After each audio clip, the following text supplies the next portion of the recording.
आपके विधानसभा में एक दो सड़कें अभी भी जो है उस गांव तक नहीं पहुंची, जैसे ढाबी जाने के लिए वहां भी सड़क का मामला है। आप भी देखें, मैं वहां पर गया था, मतलब बहुत दिन हो गया, 2 साल पहले गया था, और सड़क अभी भी नहीं बनी हुई है। क्या इस टर्म में, क्योंकि तीसरा टर्म आप विधायक बने हैं, क्या इस टर्म में वहां पर सड़क बन जाएगी? या फिर डूबा गांव को लेकर के बात करें तो वहां भी सड़क नहीं है।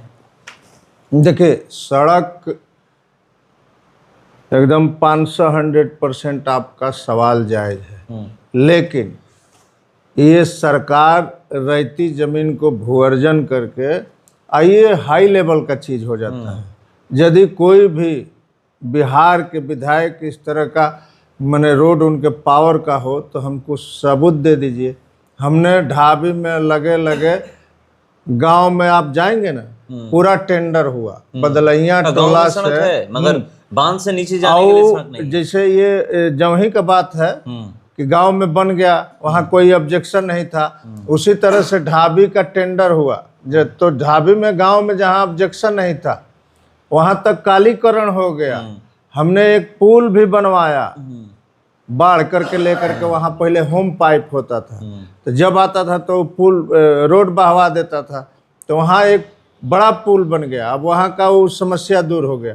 लेकिन आगे रैयती जमीन था, टेंडर तो हो गया था, गवर्नमेंट उसको भूअर्जन नहीं किया आज तक, आज भी उसी तरह से दलदल में चल रहा है। अब बताइए इसमें विधायक कहाँ से दोषी होता है? कोई भी विधायक। मतलब ऐसा होना चाहिए जैसे नेशनल हाईवे और स्टेट हाईवे के लिए सरकार ये तो भाई हम लोग क्वेश्चन डालते हैं, ये तो सरकार की जिम्मेवारी है ना कि आखिर ही बनेगा। जैसे आप सुनते होंगे कि सरकार कह रहा है कि जितना बसावट गांव है, टोला है, सबको हम रोड से जोड़ेंगे। तो भाई प्रक्रिया तो वहीं से होना है, हम लोग के पास तो वो अधिकार नहीं दिया गया है। वो तो जब करेगा तो सरकार करेगा। आप यहाँ के बात किए ये डूबा का, हम गए थे वहाँ चुनाव से पहले, यहाँ भी लोग धरना प्रदर्शन किए, तो हम अपना क्षेत्र है, गांव है, तो हमने गया वहाँ, तो सब बड़ी सम्मान के साथ ले जाके लोग चाय वाय पियाए। तो उन लोगों के वही सेम जगह है जो आज हम इस दलदल को ढो रहे हैं, सेम जगह है। लेकिन वहाँ तो हम आगे बढ़े तो हमको जगह मिल गया बैठने का चाहे बनाने का। यहाँ क्या स्थिति है? तो हम गए तो इन लोगों का कहना था कि भाई रोड नहीं तो वोट नहीं। हमने भाई हम बना देंगे, लगे हुए हैं, कई बार क्वेश्चन किए, हर बार इसको ले आते हैं जहाँ जहाँ रोड नहीं है। तो अभी तो मान लीजिए कि आप कल दिलवाइए स्टैम्प पेपर पर रैयत लोग से जहाँ मिलेगा, हाँ वहाँ पर सड़क बनेगी। ये एनओसी तब मिलेगा, ये नियम है कि रैयती जमीन आपका है तो आप स्टैम्प पेपर पर सहमति देंगे कि हमें कोई एतराज नहीं, जो भी जमीन के मालिक हाँ। तो ये स्टैम्प बता रहा है कि हम कानूनी हो गए, तब ये जाता है योजना विभाग में, वहाँ से तब ये बात बढ़ती है, और तब इसी पर सीओ साहब एनओसी देते हैं। इसका यही नियम है। तो हमने कहा कि भाई आप साइन करा के स्टैम्प पेपर पर दीजिए, हम मंगवा देते हैं 1000 का स्टैम्प पेपर।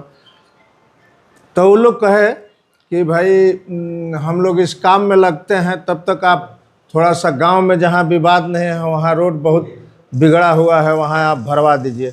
हम वहीं बैठे बैठे वहां के लोग जाएंगे, आप तो बताएंगे, हमने 96 टाली ईंटा रोड़ा, वहीं बैठे बैठे अपने भट्ठा पर नहीं था कोई रोड़ा वोड़ा, तो दूसरे भट्ठा से खरीद करके और साथे उसको वहीं बैठे बैठे सेट किया आया। एक दिन भराया, दूसरा दिन भरा रहा था, 2 बज गया, 1:30 बज गया, तले अपने में लोग लड़ाई कर दिए। हाँ जेसीबी वाला था दादा, कैसे तू आ गया, कैसे तू आ गया। और वो बेचारा भाग के थोड़े दूर पर कहा कि तो खदेड़ लिया लो, हमने तो छोड़ देना। अब गांव के लोग ओकरा पर समझे कि हम जाता नहीं हो जाए मारा मारी करे, तो जल प्लान चले जितना जरूरी रहे। हम 96 गाड़ी हमारा रिकॉर्ड है, अब भाठा वाला भी बता देंगे। तो उसको हम योजना से थोड़े भरवा दिया, अपना पैसा लगा करके उसको भरवा दिए कि चलो ये लोग बात आगे बढ़ाएंगे, हमको पेपर पर ये लोग लिखित में देंगे, हम उसको ले आएंगे रोड पर करा करके। अब के का बोल देता है, उससे हमें उसके पीछे हम कभी बहुत ज़्यादा नहीं भागते हैं। हम बस अपना जहाँ जगह मिलेगा तुरंत कार्रवाई करते हैं, ये हमारा आदत है। वहाँ हम वोट या बेवोट नहीं देखते हैं। वहाँ कौन वोट दिया है कौन वोट नहीं दिया उससे मतलब नहीं। वहाँ तो जब ये लोग उसके बाद जब गांव में हम रोड भरवा दिए, चुनाव आया तो फिर वो लोग वही स्थिति में डाल दिए। तो एक आध गो जो लोग हमसे नंबर लिए थे, कौन कौन ठाकुर का नाम था, तो हम फोन किए कि भाई इतना आप लोग से हम आश्वासन दिए हैं, तो ये बहिष्कार के तो कोई मतलब नहीं बनता है। और जहाँ ज़्यादा नुकसान था आपको हम भरवाइए दिए हैं, तो ये वोट बहिष्कार का क्या फायदा है। तो कोई नहीं सुना, एकदम बहिष्कार होगा। तो भाई गवर्नमेंट का वो काम है, हम लोग हाथ गोड़ जोड़ने भर के पावर है। हमने सलाम करके आग्रह किया, नहीं लोग माने। एक और सड़क है, आप जानते हैं कि ब्रह्मपुर चौरास्ता से जो नैनी जो सड़क जाती है, काम लगा हुआ था मगर फिर काम रुक गया है, क्यों? पूरे बिहार में खाली नैनी जो मन देखिए, पूरे बिहार में जितना ठेकेदार टेंडर लिए हैं सारा काम बाधित है। सरकार का खजाना खाली है, तो कितना ठेकेदार के लगे कितना पैसा होता है। ये बांध पर आरा कोइलवर तटबंध क्वेश्चन डालते डालते इसको ले आए जगह पर, सरकार सुन गई, वो रोड टेंडर हो गया 1500 करोड़ का टेंडर हुआ। एक कोई ठेकेदार बढ़िया काम कर रहे थे, आप जाएंगे तो उधर से मन खुश हो जाएगा। सब रोड चौड़ा करते काम करते खूब मास लेवल पर काम इनका चल रहा था। अरे बेचारा पैसा बिनु एक बार एक बैठ गया, वही स्थिति है पूरा। पैसे की वजह से जो भी हाँ, जो भी काम अभी बंद है, बिल्कुल पैसे की वजह कोई भी रोड पैसा की वजह से सब ठेकेदार बेचारा फेर में पड़ल है।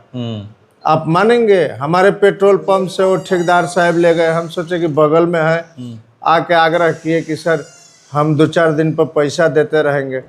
अब वो धीरे धीरे सरकार के इंतजार में बेचारे इतना रुपया के डीजल ले लिए। अब कह रहे हैं कि सर आप तो देखिए रहे हैं सरकार के खजाना खाली है, जैसे मिलेगा आपका पेमेंट दे देंगे। यही स्थिति तो है। तब सरकार की खजाना खाली की बात करें, मगर मुख्यमंत्री नीतीश कुमार तो समृद्धि यात्रा पर निकले हुए थे, हर जगह अपने काम के मतलब बखान कर रहे थे, बता रहे थे कि हमने इतना काम किया। बक्सर जिला में भी आए हुए थे। उन्हीं का मतलब सरकारें ने टेंडर कराया भाई, तो अपना खजाना देखिए कि कोई बात आगे बढ़ाता है। खजाना कैसे खाली हो गया?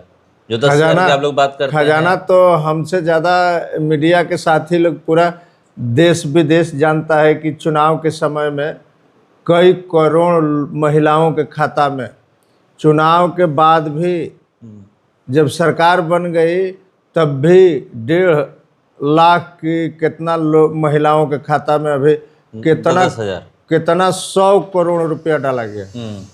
तो भाई आप खजाना के चाबी आपके पास है, तो आप लोग देखते होंगे कि हमारा खजाना में कितना रुपया है, इसमें इतना खर्च करेंगे तो हमको आगे बढ़ने के लिए कोई जगह मिलेगा कि नहीं। मुख्यमंत्री नीतीश कुमार अब दिल्ली चले गए हैं, क्या लगता है कि पहले? नहीं, वो तो उनका विषय है, उसके लिए हमारे नेतृत्व पटना में बैठा हुआ है। अब उतना दूर के बाद हम लोग क्वेश्चन का जवाब देंगे।